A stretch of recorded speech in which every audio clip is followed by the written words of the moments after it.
Hello guys, welcome to my channel the pharma classroom.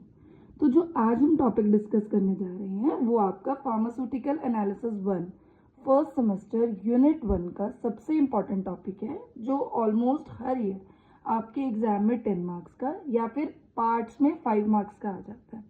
So let's start with the topic. ठीक है, error can be defined as the difference between the measured value and the true or accepted value। measured value और true और accepted value क्या होती है? measured value is for example हम लोग analysis कर रहे हैं और आपने 0.1 नॉर्मल NaOH बनाना है, तो जो आपका 0.1 नॉर्मल NaOH है वो आपका क्या होगा? ट्रू वैल्यू और एक्सेप्टेड वैल्यू, जिसको हम लोग थ्योरेटिकल वैल्यू भी बोल सकते हैं। ठीक है, मेजर्ड वैल्यू आपका क्या आएगा कि अगेंस्ट 2.1 नॉर्मल जब आप प्रैक्टिकल एनालिसिस कर रहे हैं तो आपका रिजल्ट क्या है? फॉर एग्जांपल 0.909 नॉर्मल आपका आ रहा है, तो जो इन दोनों का डिफरेंस है that will be said as error. For example तो जिसका 0.01 नॉर्मल का डिफरेंस हो गया जिसको हम बोलेंगे एरर।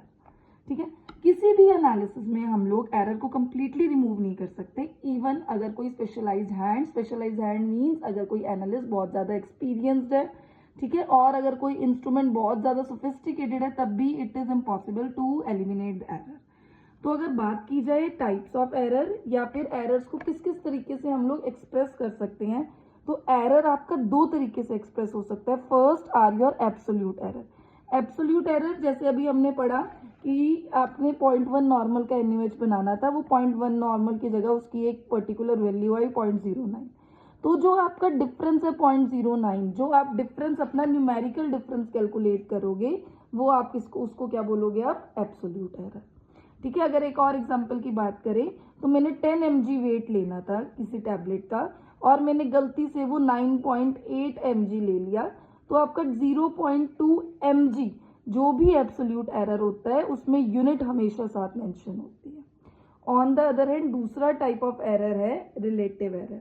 रिलेटिव एरर का ये फॉर्मूला है मेजर्ड मीन वैल्यू, मीन्स आप लोगों ने जब भी प्रैक्टिकल में एनालिसिस की होगी तो एटलीस्ट 3 वैल्यूज ली होंगी, उसका mean minus true value means theoretical value upon true value theoretical value, और इसको बाद में इंटू 100 कर देते हैं ताकि ये आपका परसेंट में इसको एक्सप्रेस किया जा सके।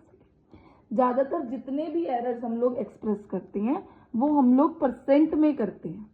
ठीक है, और एक्यूरेसी को भी हम लोग परसेंट में कैलकुलेट करते हैं। ठीक है, तो नेक्स्ट टॉपिक है आपका सोर्सेज ऑफ एरर, कि इन एरर्स के क्या क्या सोर्सेज हैं। सबसे पहला ह्यूमन एरर, मतलब वो एरर जो एनालिस्ट की गलती की वजह से, एनालिस्ट कौन? वो ह्यूमन जो आपका कोई भी एनालिसिस कोई भी प्रैक्टिकल परफॉर्म कर रहा है उसको हम एनालिस्ट बोलते हैं फार्मास्यूटिकल एनालिसिस की लैंग्वेज में।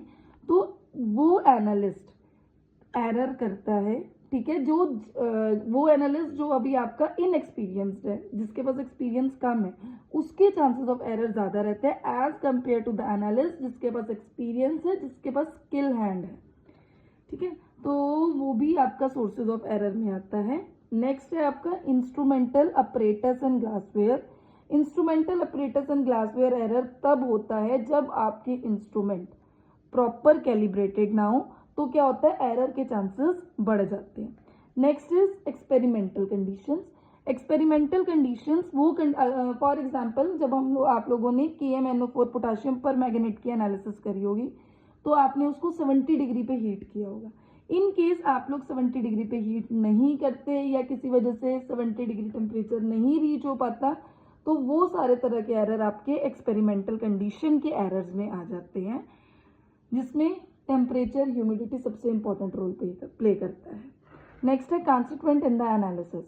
Consequent in the analysis means जो स्टैंडर्ड्स, जो सॉल्वेंट्स, जो रिएजेंट्स हम लोग यूज कर रहे हैं एनालिसिस के लिए वो हमारे डिजायर्ड क्वालिटी और प्योरिटी के ना होंगे तो हमारे रिजल्ट जो हैं वो लो आएंगे। फॉर एग्जाम्पल अगर मैं NaOH की बात करूं तो NaOH हम सबको पता है कि NaOH is hygroscopic in nature.